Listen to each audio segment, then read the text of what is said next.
ತೆಗಿಬೇಕಾದ್ರೆ ನೋಡಿದ್ದು ಅದನ್ನ ಎಲ್ಲಿತ್ತು ಮೊದಲು ಇಲ್ಲಿತ್ತದು ಇಲ್ಲ ಸರ್ ಅಲ್ಲಿ ನೀವು ಏನು ಮಾಡಬೇಕು ಅಂತಂದ್ರೆ ಇನ್ನು ಮುಂದೆ ಮೊಟ್ಟೆಗಳನ್ನು ಒಂದು ಮೂಟೆಯಲ್ಲಿ ಕಟ್ಟಿ ಇಡಬೇಕು. ಈ ಥರ ಬಯಲಲ್ಲಿ ಇಡಬಾರ್ದು. ಅರ್ಥ ಆಯ್ತಾ? ಮಾಡ್ತವೆ ಇಳಿಲು ತಿನ್ಲಿಕ್ಕೆ ಅಂತ ಬಂದ್ಬಿಡ್ತಾವೆ ಇವು. ಆಮೇಲೆ ಕೈ ಕ್ಲೋಲ್ಡ್ ಈಗ ಯಾವ ಥರ ಮಲಗಿದೆ ಆ ಮೊಟ್ಟೆಗೂ ಹಾವು ಗೊತ್ತೇ ಆಗಲ್ಲ. ಹಾವು ಅದಕ್ಕೆ ನೀವು ಮನೆ ಮಾಡ್ಕೊಟ್ಟಿದ್ದೀರಾ, ಆ ಕಾರಣಕ್ಕೆ ಅದು ಬಂದು ಸೇರ್ಕೊಂಡಿದೆ ಅಷ್ಟೇ. ಇನ್ನು ಮುಂದೆ ಮೂಟೆ ಕಟ್ಟಿಡಿ, ಆ ಥರ ಇಡಬೇಡಿ ಬಯಲಲ್ಲಿ. ನೀವು ಇಡೋಂಥ ಮೊಟ್ಟೆಗಳಲ್ಲಿ ಇಲಿಗಳು ಗೂಡು ಕಟ್ತವೆ, ಅದನ್ನು ತಿನ್ಲಿಕ್ಕೆ ಅಂತ ಬಂದಿರ್ತವೆ. ಇವು ತಿಂದಾಗ ಅಲ್ಲೇ ಸ್ಟೇ ಆಗ್ತಾವು.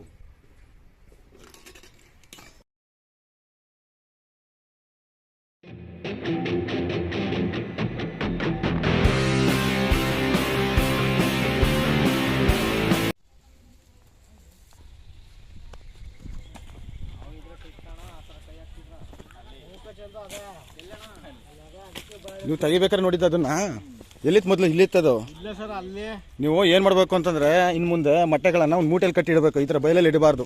ಅರ್ಥ ಆಯ್ತಾ? ಹಾಂ ಇರಲಿ, ಏನು ನಿಮ್ಮ ಸೇಫ್ಟಿ ನೋಡ್ಕೊಬೇಕಲ್ಲ. ನಿಮ್ಮ ತಾನೇ ಮೊಟ್ಟೆ, ಬೇರೆ ಯಾವುದಾದ್ರು ಜಾಗ. ನೀವು ಮೂಟೆಯಲ್ಲಿ ಕಟ್ಟಿ ಇಟ್ಕೊಂಡ್ಬಿಡ್ಬೇಕು. ಇದನ್ನು ಏನಾಗ್ತದೆ, ಈ ಮೊಟ್ಟೆಗಳಲ್ಲಿ ಇಲಿಗಳು ಹೆಚ್ಚಾಗಿರ್ತವೆ, ವಾಸ ಮಾಡ್ತವೆ. ಇಲಿಗಳು ತಿನ್ಲಿಕ್ಕೆ ಅಂತ ಬಂದ್ಬಿಡ್ತಾವೆ ಇವು. ಆಮೇಲೆ ಕೈ ಕ್ಲೋಲ್ಡ್ ಈಗ ಯಾವ ಥರ ಮಲಗಿದೆ ಆ ಮೊಟ್ಟೆಗೂ ಹಾವು ಗೊತ್ತೇ ಆಗಲ್ಲ. ಆ ಕಾರಣಕ್ಕೆ ಸೇಫ್ಟಿ ನೋಡ್ಕೊಬೇಕಲ್ಲ ನೀವು. ಆಮೇಲೆ ಕೈಯಲ್ಲಿ ತೆಗಿಬಾರ್ದು ಮೊಟ್ಟೆಗಳನ್ನು. ಯಾರು ಕೋಲು ಕೊಕ್ಕೆ ರೀತಿ ಮಾಡ್ಕೊಂಡು ತೆಗಿಬೇಕು. ಗೊತ್ತಾಯ್ತಾ? ಎಷ್ಟು ಕೇರ್ ತೊಗೊತೀರಾ ಅಷ್ಟು ನಿಮಗೆ ಒಳ್ಳೆಯದು.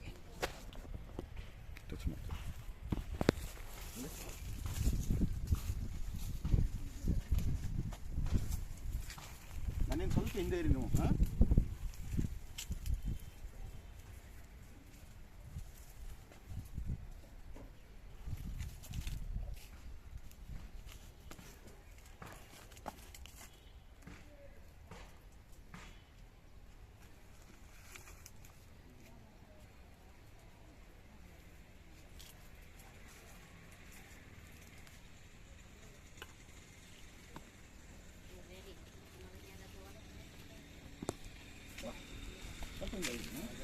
ನೀವು ಆ ಕಡೆ ಹೋಗಿ, ನೀವು ಆ ಕಡೆ ಹೋಗಿ, ಆ ಕಡೆ ಇರಬೇಕು.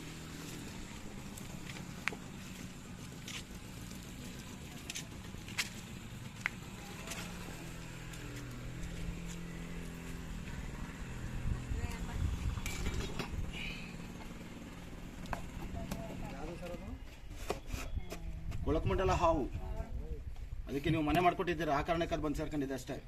ಇನ್ನು ಮುಂದೆ ಮೂಟೆ ಕಟ್ಟಿಡಿ, ಆ ಥರ ಇಡಬೇಡಿ ಬಯಲಲ್ಲಿ. ನೀವು ಇಡೋಂಥ ಮೊಟ್ಟೆಗಳಲ್ಲಿ ಇಲಿಗಳು ಗೂಡು ಕಟ್ತವೆ, ಅದನ್ನು ತಿನ್ಲಿಕ್ಕೆ ಅಂತ ಬಂದಿರ್ತವೆ. ಇವು ತಿಂದಾಗ ಅಲ್ಲೇ ಸ್ಟೇ ಆಗ್ತಾವು.